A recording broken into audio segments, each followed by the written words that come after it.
The whole focus now is what is parafunction, and so you can imagine what it is that's actually happening during parafunctional events. Because so keep talking about it. Come on already. What is this thing, and what is it? How's this animal work? We're gonna dissect out function and take pieces out and put it back together to make parafunction out of it.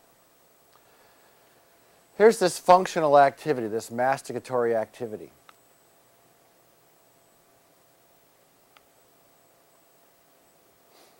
So we're going to look at little snapshots of it. We'll start with rest. Well, that doesn't do us any good. There's nothing pathologic about that. We'll put in a resistance. We're going to start a chewing cycle. First thing we'll do is depress the mandible and advance the condyle. So we're starting at this most superior position. So this conveniently is showing this condyle at CR, in CR. So lateral pterygoid advances the condyle out of CR as it's translating down the eminence. Now the first thing that happened, I want to back that up.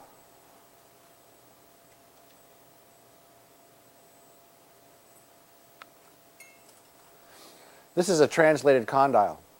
The first order of business in chewing, as that condyle is being untranslated, is to get the condyle in a safe harbor because we're about to really, really squeeze hard on something. So as we were moving that bolus back to where the most circuitry can be completed so the most powerful elevation stroke can occur, we better get the condyle in its best seated position to endure the load it's about to accept. So the first thing that's done is after translation is you untranslate. So the posterior temporalis reverses the effect of the lateral pterygoid. It's going to untranslate. So this first thing that happens, this comes backwards. And now there's rotation closed. The whole thing about this rotation business is about there's no immediate rotation. There's no rotation upon opening. It's immediate translation. Well, that's when we're talking about opening. There's nothing pathologic about opening. This whole thing is about closing and the persistence of closure. So here we are with this condyle back and seated. Full closure. Rarely does this happen during mastication anyway. And we're back into this cycle. So here's masticatory function. Is there a functional position of this condyle? So when someone says, okay, Jim, so when you do a full mouth rehabilitation, like, where do you like the condyle? It depends on where the bolus is. If the bolus is way back here, I like my condyles here. If the bolus is out on the inside. No, I didn't mean. Well, you said during function, you're doing a...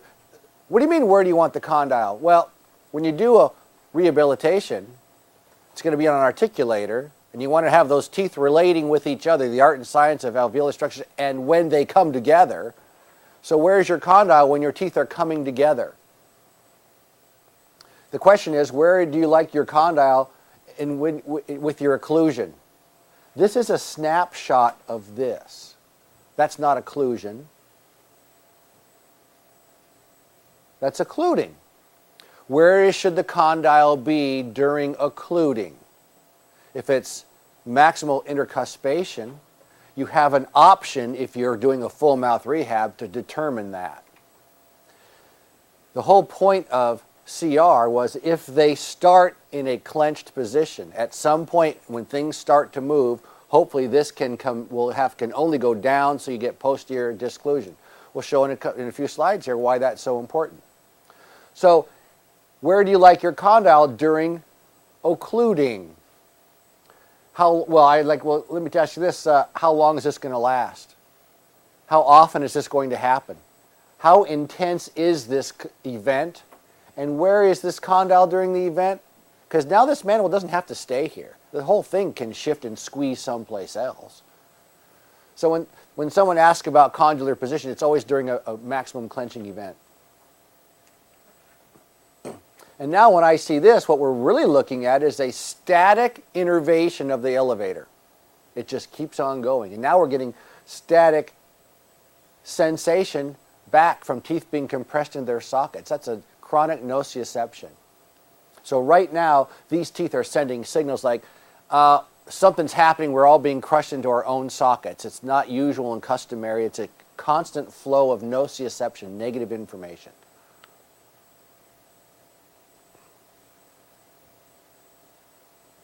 So there are parafunctional occluding positions of the condyle. We'll look at different positions that the mandible can be in while teeth are occluding.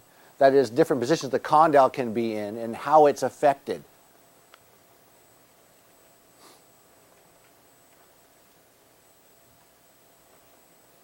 So the maximum contraction intensity of the temporalis is easy to imagine. You just squeeze your jaws together and get after it. Show me your most intense clenching anyway. Okay, good. That's easy to show. We get it. What would the maximum contraction intensity of that lateral pterygoid look like? In the absence of everybody else, it's a maximum degree of opening or protrusion, really. Is that lateral pterygoid spasm Barry talked about? Does it ever really happen? Does anyone have a hyperactive lateral? Oh, you've got this hyperactive lateral pterygoid. I see it written in textbooks. Hyperactive lateral pterygoids caused by interferences. We talked about earlier, the interference to closure during mastication elicits a response from the lateral pterygoid to fire just a little tiny bit during closure. That must be the hyperactivity they're talking about during function. That's an adaptable event. So how is it that we're having such hyperactive lateral pterygoid muscles? What has to happen for this muscle to contract so vigorously and not look weird? How can it be done sort of in a cloaked way? So now we'll look at this evil twin to the interference to closure. It's a resistance to opening. Here is maximum contraction intensity of a lateral pterygoid. If we want to resist its contraction, so it's contracting isometrically, so nothing's moving at all, how would you go about doing that? That's how you resist reopening. You have to hold it shut, and the opener will vigorously contract against the resistance. This is resistance to reopening. You can do it. You can try as hard as you want. It will never open. There's no comparison. There's another way to resist the reopening attempt, and that's to maintain closure. You can do it with a temporalis. You can't tell it's happening because there's no clamp on this guy's head. How would you know? A lateral pterygoid can contract at maximum contraction intensity and not budge the mandible at all, because this muscle can contract at, say, 20% of maximum, and the lateral pterygoid is no comparison. It can't do a thing.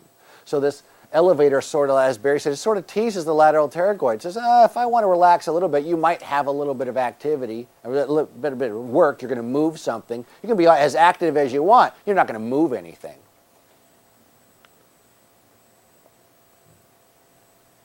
So we're stuck looking at that articulator that is constantly in a state of clenching.